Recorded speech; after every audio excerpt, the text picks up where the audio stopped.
गुजरात दौरे के दूसरे दिन पीएम मोदी ने किया रक्षा यूनिवर्सिटी के नए परिसर का उद्घाटन। कहा, रक्षा विश्वविद्यालय देश का गहना है, रक्षा क्षेत्र में चुनौतियां हिसाब से काम जरूरी।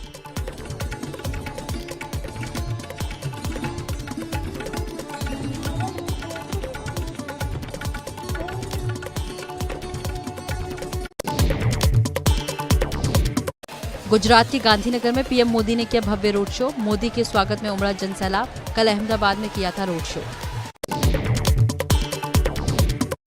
गृह मंत्री अमित शाह ने अहमदाबाद में दांडी साइकिल यात्रा को झंडी दिखाकर रवाना किया। दांडी यात्रा के 92 साल पूरे होने पर आयोजन किया गया। होना का जो है वो अर्पण विधि आदरणीय गुरुप्रधान जी को करे।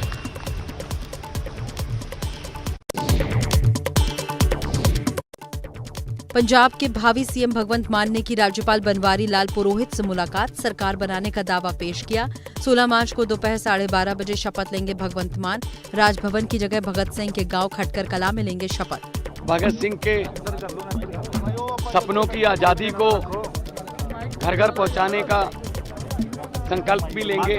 कैबिनेट अच्छी होगी, ऐतिहासिक फैसले होंगे जो पहले पंजाब में ऐसे नहीं हुए। 20 मार्च के बाद हो सकता है यूपी में शपथ ग्रहण। सूत्रों के मुताबिक यूपी में 4 डिप्टी सीएम बनाए जा सकते हैं। पंकज सिंह और दयाशंकर सिंह योगी सरकार में बनाए जा सकते हैं मंत्री। नोएडा से विधायक हैं पंकज सिंह, वहीं दयाशंकर सिंह बलिया से पहली बार जीते हैं। पूर्व मंत्री स्वाति सिंह के पति हैं दयाशंकर। असीम अरुण का भी मंत्री बनना संभव। एसपी अध्यक्ष अखिलेश यादव ने पार्टी के विधायकों की बैठक बुलाई। 21 मार्च को होगी बैठक। नए विधायकों के साथ आगे की रणनीति के लिए अखिलेश ने बुलाई है बैठक। यूपी में सरकार गठन से पहले दिल्ली में सीएम योगी की मोदी, अमित शाह और नड्डा से मंत्रिमंडल गठन पर होगी चर्चा। यूपी में होली के बाद शपथ ग्रहण होगा। चुनाव में मिली हार पर शिवपाल यादव का बयान। बोले, गलती हुई, संगठन का पूरा उपयोग नहीं कर पाए। बीजेपी पर लगाया पैसा बांटने का आरोप। अखिलेश यादव के नेतृत्व में जो गठबंधन बना था तो इसमें कहीं न कहीं खामियां रही हैं, तो उन खामियों का हमें समीक्षा भी करनी होगी। दोबारा सत्ता में आते ही योगी सरकार एक्शन में। 50 साल से ऊपर के दागी पुलिसकर्मियों की लिस्ट तलब की। जबरन किया जाएगा रिटायर। गोवा के मुख्यमंत्री प्रमोद सावंत ने औपचारिक तौर पर सीएम पद से इस्तीफा दिया। राज्यपाल से मिलकर इस्तीफा सौंपा। गोवा के कार्यवाहक मुख्यमंत्री बने रहेंगे प्रमोद सावंत। पंजाब में कांग्रेस की करारी हार के बाद वरिष्ठ नेता सुनील जाखड़ एबीपी न्यूज पर बोले, चन्नी की जगह सिद्धू को सीएम का चेहरा बनाना चाहिए था। हरीश रावत के हाथ पर बोले, भगवान ने न्याय किया। नवजोत सिंह सिद्धू को भी मौका दिया जाता। समझता हूँ वो बेहतर साबित होते। जो बदलाव था, बदलाव की जो आंधी चली है, इस बदलाव को वो रोक सकते थे। पंजाब के सीएम दफ्तर में नया प्रधान सचिव नियुक्त। वेणु प्रसाद को प्रधान सचिव नियुक्त किया गया। भगवंत मान के सीएम बनने से पहले नियुक्ति हुई। पंजाब में आम आदमी पार्टी की शानदार जीत के बाद अब हिमाचल प्रदेश में आपका जोर। नगर निगम और विधानसभा चुनाव लड़ेगी आप। शिमला में आज आपने पदयात्रा निकाली। दिल्ली सरकार के स्वास्थ्य मंत्री सत्येंद्र जैन पदयात्रा में शामिल हुए।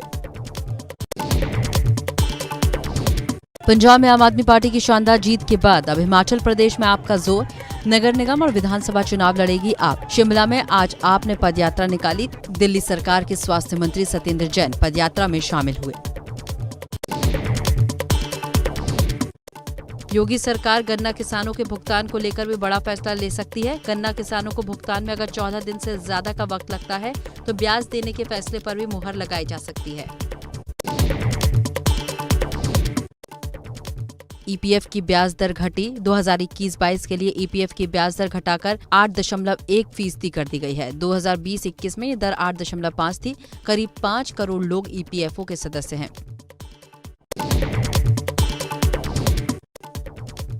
अहमदाबाद में आरएसएस की बैठक का दूसरा दिन। गुजरात में विधानसभा चुनाव से पहले आरएसएस की बैठक काफी अहम मानी जा रही है।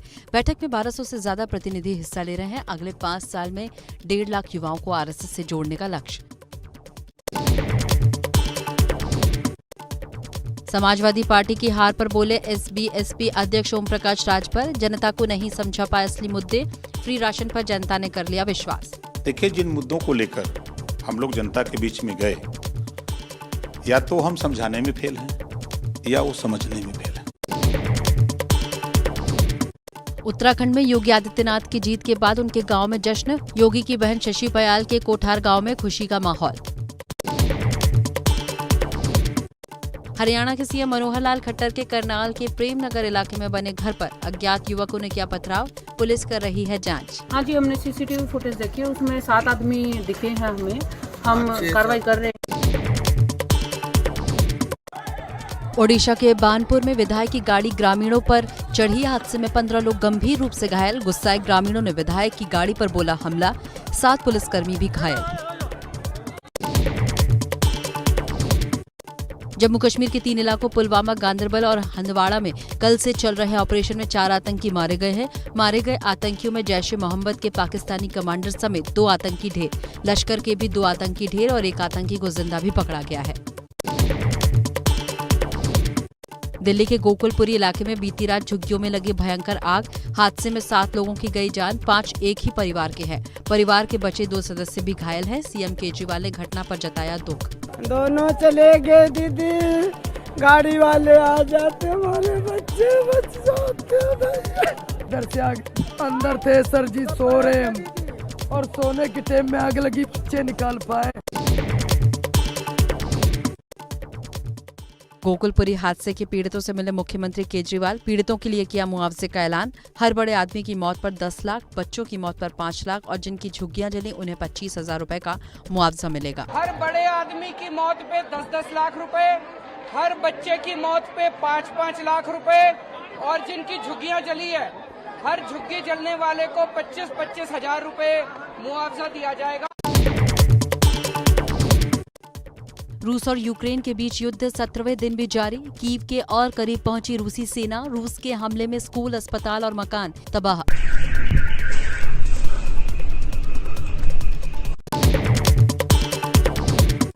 भीषण बमबारी से बर्बाद हुआ यूक्रेन का निप्रो शहर, मिसाइल हमले में कई रिहायशी इमारतों को भारी नुकसान। निप्रो शहर की एक जूता फैक्ट्री हमले का हुई शिकार, अब मलबे में हुई तब्दील। मेलिटोपोल के मेयर इवान फेडोरोव के अपहरण के बाद शहर में लोगों में गुस्सा, लोग सरकारी इमारतों के बाहर इकट्ठे होकर मेयर को रिहा कराने के लिए प्रदर्शन कर रहे हैं। सुमी पर नहीं रुक रहा रूसी आक्रमण, रूस की फायरिंग का ये ताजा वीडियो आया सामने, लगातार दागी जा रही हैं गोलियां। यूक्रेन के वेनेत्सिया शहर पर हवाई हमले का खतरा, खतरे के चलते रात के अंधेरे में बजाए जा रहे हैं सायरन।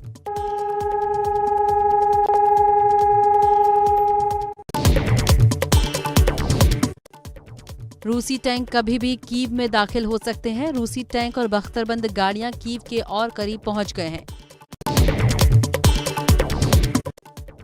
यूक्रेन के कीव शहर पर रूसी फौजों ने जबरदस्त हमला शुरू कर दिया है, दावा किया जा रहा है ताजा बमबारी अब तक का सबसे जबरदस्त हमला है।